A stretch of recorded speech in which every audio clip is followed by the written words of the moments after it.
Hi అండి, welcome back to my channel Hari's world. నేను మీ హారిక. ఈరోజు ఫైర్లెస్ కుకింగ్ రెసిపీ తోటి మీ ముందుకు వచ్చేసాను. స్టవ్ వెలిగించకుండా చక్కగా 5 minutesలో స్వీట్ రెసిపీని చేసేయచ్చు. చాలా టేస్టీగా ఉంటుంది. ఎప్పుడైనా స్కూల్లో కుకింగ్ కాంపిటీషన్ ఉండేటప్పుడు స్వీట్ రెసిపీ చేయాలి అంటే ఈ రెసిపీని తప్పకుండా ట్రై చేశారంటే మిమ్మల్ని మెచ్చుకోకుండా అస్సలు ఉండలేరు. ఒక కాంపిటీషన్కే కాకుండా ఇంట్లో సడన్గా ఏదైనా స్వీట్ తినాలనిపిస్తున్నా కూడా ఒక 5 minutesలో చేసేసుకోవచ్చండి. మరి ఇంకెందుకు ఆలస్యం, రెసిపీలోకి అయితే వెళ్ళిపోదాం. ముందుగా ఒక మిక్సర్ జార్లో చిన్న కప్పుకి చక్కెర, ఒక ఇలాచీ వేసి పౌడర్ షుగర్ లాగా మెత్తగా గ్రైండ్ చేసుకోవాలి. ఇలా గ్రైండ్ చేసుకున్న దాన్ని పక్కన పెట్టేయండి. ఇప్పుడు చిన్న బౌల్ లేకపోయినా ఒక కప్లో 2 tablespoons ఎండు కొబ్బరి పొడి, సన్నగా కట్ చేసుకున్న బాదం పప్పు, జీడిపప్పు, కిస్మిస్, ఎల్లో రేజిన్స్ ఉన్నాయి కదా, అవి కూడా సన్నగా కట్ చేసేసుకొని 1 tablespoon పౌడర్డ్ షుగర్ వేసి ఒకసారి బాగా మిక్స్ చేసుకోవాలి. ఈ డ్రై ఫ్రూట్స్ కాకుండా మీకు నచ్చినవి ఇంకా వేరేమైనా ఉన్నా కూడాను యాడ్ చేసుకోవచ్చు. ఇప్పుడు 1 teaspoon ఫ్రెష్ మలైని కూడా వేసుకుందాం.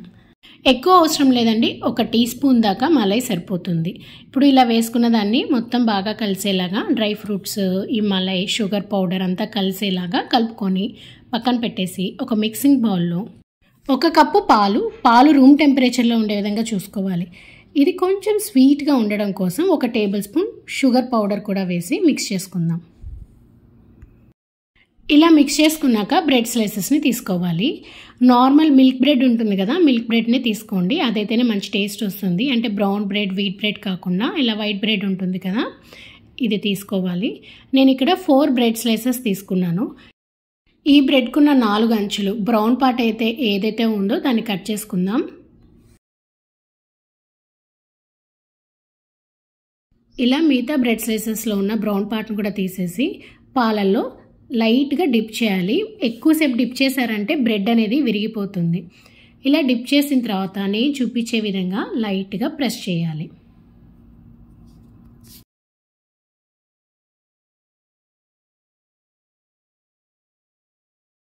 ఇప్పుడు దీంట్లో స్టఫింగ్ కోసం ముందుగా ప్రిపేర్ చేసుకున్న డ్రై ఫ్రూట్ మిశ్రమం ఉంది కదా, దాన్ని ఒక 1/2 tablespoon దాకా స్టఫ్ చేసుకొని విడిపోకుండా బాల్ లాగా చుట్టుకోవాలి.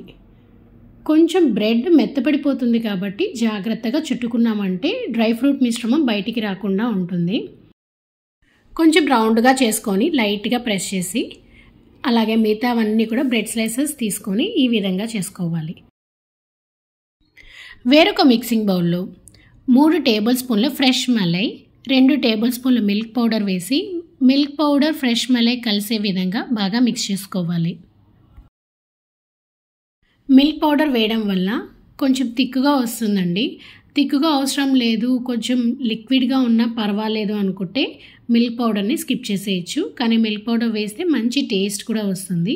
ఇలా కలుపుకున్నాక మిగిలిన పాలు, పౌడర్డ్ షుగర్ కూడా యాడ్ చేసుకొని లంప్స్ లేకుండా కలుపుకోవాలి. పౌడర్డ్ షుగర్ వేసేటప్పుడు మన స్వీట్నెస్ తగ్గట్టు వేసేసుకోండి.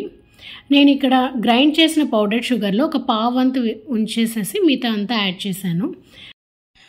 ముందుగా ప్రిపేర్ చేసుకున్న స్టఫ్డ్ బ్రెడ్ మీద ఈ మలైన్ అంతా యాడ్ చేసామంటే చాలా సింపుల్గా 5 minutesలో స్టవ్ వెలిగించకుండానే డ్రై ఫ్రూట్ రస్మలై రెడీ.